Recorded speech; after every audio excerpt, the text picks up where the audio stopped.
Hello and thanks for taking a look at my Stamina Nightblade guide / build video for the Dragon Bones DLC update to Elder Scrolls Online. And let's get straight to it, shall we, with the gear sets. Right, the gear sets we are using are 2-piece Velidreth. Nice monster set, decent poison damage effect. It drops in Cradle of Shadows. Veteran version only, not the normal ones. The next 5-piece we use is a jack of Two-Fanged Snake. Well, not just the jack, we use a bit of it.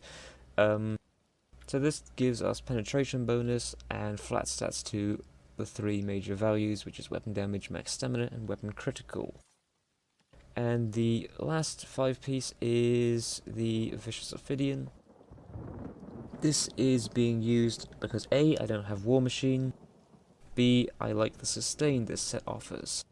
It gives us minor Slayer as well, but overall it's a solid set for sustain, and that's what I really enjoy out of it most.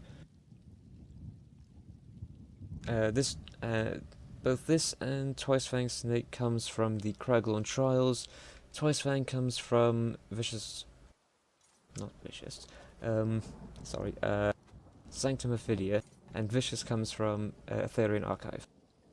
We're using 2 weapons of Vicious Ophidian. Now these are a bit tricky to get, I'm not going to lie there. But we've got 1 dagger and 1 axe in sharpened and infused. The main hand is infused. The main hand is poison damage enchant, and the offhand has got a sharpened one with weapon damage. Our back bar is a maelstrom bow, also in sharpened, but instead of an enchant we're using poisons because they're pretty damn strong. Gear swap outs you can use. Instead of Velidreth you can use Crag. Instead of Twice-Fang you can use Nightmother's Gaze, Hunding's Rage, Sunderflame. There's so many really strong options. This is just the one I personally like the most. If you don't have Vicious Ophidian, you can use Agility Jewellery, or any of the aforementioned stamina swap out sets like Hunding's and so on, in various combinations or so. If you don't have Vicious Ophidian weapons, you can easily get some crafted ones, like crafted mechanical acuity weapons have a 2-piece bonus for weapon damage, so you can use those, which will get you a nice little bit of a bonus. Swap outs for bow, that's a little bit trickier. There's only really the master bow which offers anything for a 1-piece. Best you can really do if you don't have this bow or the master bow is use just any random bow. And that's pretty much sums up the gear. Trait-wise, you might wonder why I use sharpened.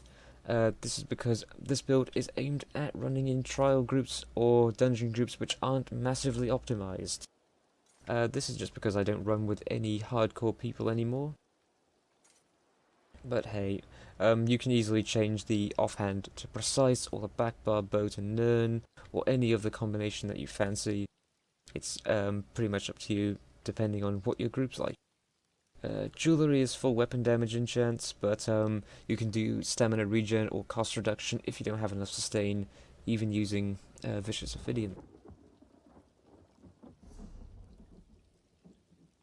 Race-wise, we've got Redguard Nightblade.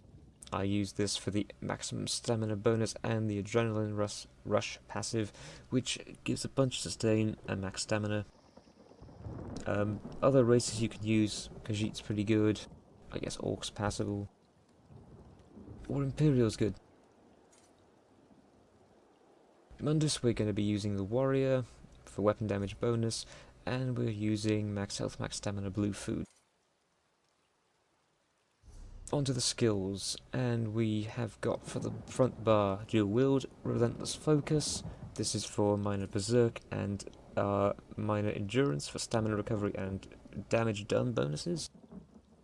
Also, whilst this effect is up, you get the spectral bow procs, which happens once every 5 light or heavy attacks, or any combination of the 2. After those 5 light attacks you can fire it off and get a nice little bit of damage in there. Our main spammable is Surprise Attack. This does a debuff to the target you impact, which reduces their physical resistance, increasing your damage that you do to them.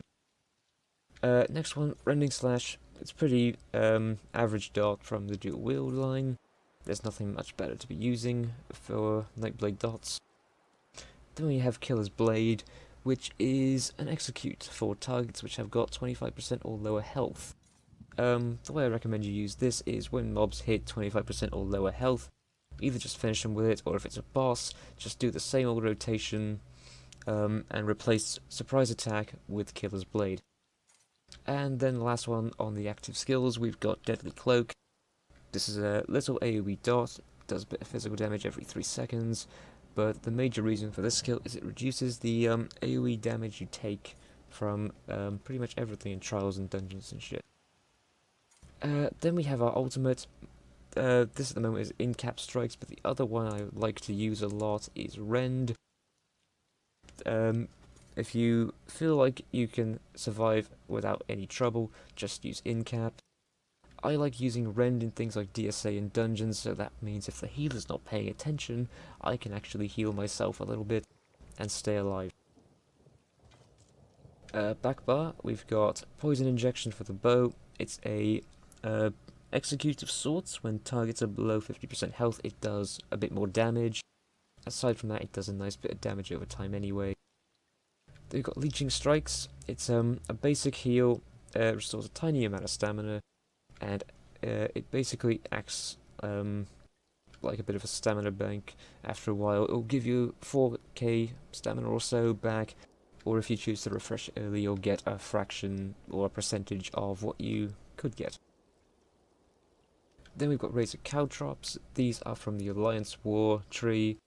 They're basically a large ground AoE that does dot damage and affects multiple targets, and is pretty nice.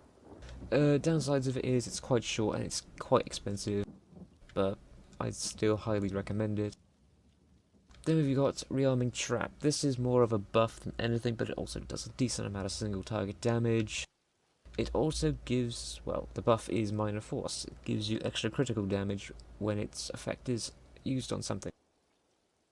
Then last we got Endless Hail. This is used A, because it's one of the strongest ground dots in the game, and B, it is buffed by our Maelstrom bow. So this is a must-have, especially if you have this bow that we looked at earlier. Then we've got in-caps again, but this could again be the swap out for Rapid Fire or the Ballista Morph, or whatever you fancy of those. And then of course there is Dawnbreaker. You could put Dawnbreaker on here or something. I just do, I tend to do in-caps here and Rend on the front bar, but in the end, the ultimates are kind of situational. You use what suits certain situation. Champion points now. Let's have a look at these. Blue Tree, which is associated with all the damage. We've got nothing in the ritual. We've got 40 in Master at Arms, which is to do with the direct damage. So damage types like from Surprise Attack or the initial hit from Poison Injection and bits like that. Thaumaturge, basically everything dot damage. Endless Hail, Caltrops, Rending Slashes. This buffs all those. Precise Strikes, it's critical damage buff, so when you land a crit, this is going to improve just how hard your crits are hitting for. Piercing, this is an armor debuff. Well, not an armor debuff per se, but it makes you hit harder against high armor mobs or unarmor debuffed mobs. And Mighty, which is a flat damage bonus to all of your damage types on most stamina builds. Moving on to Red, this is to do with tanking and stuff. So, Ironclad reduces direct damage, which is one hit type thing, so heavy attacks I think, and any other like big instant damage casts. Spell Shield, Medium Armor Focus are just base armor increases, and I haven't got anything better to spend these points on. Hardian Elemental Defender, they deal with the physical and the magic damage side of like elemental and physical attacks.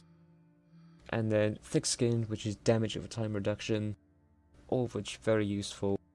We have 56 and 56 and 31. 10, 10 and 66 if I didn't cover that.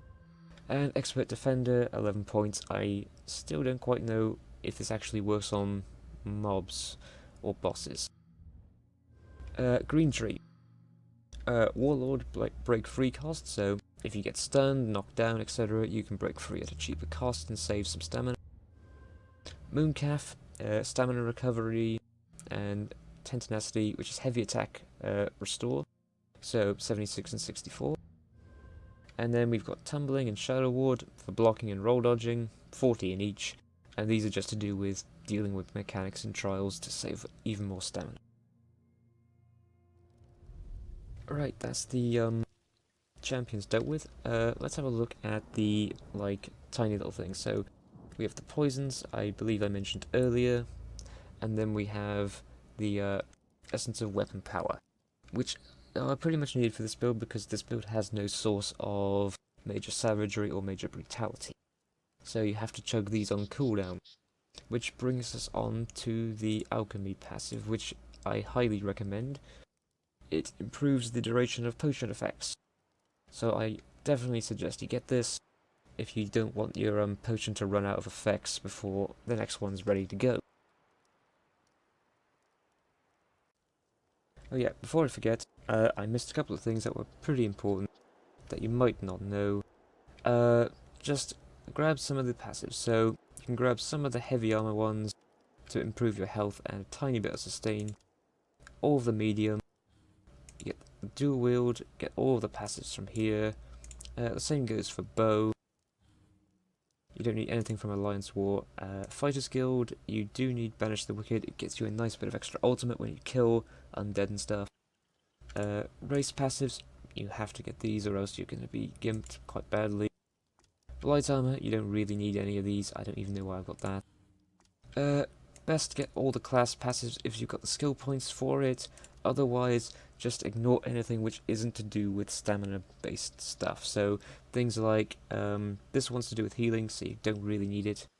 And not Shadow Barrier, but Magicka Flood gives you extra Magicka. You don't necessarily need this if you haven't got the skill points going on your character, but if you do, just grab all the class passives. And oh yeah, the armor traits as well. I didn't cover those.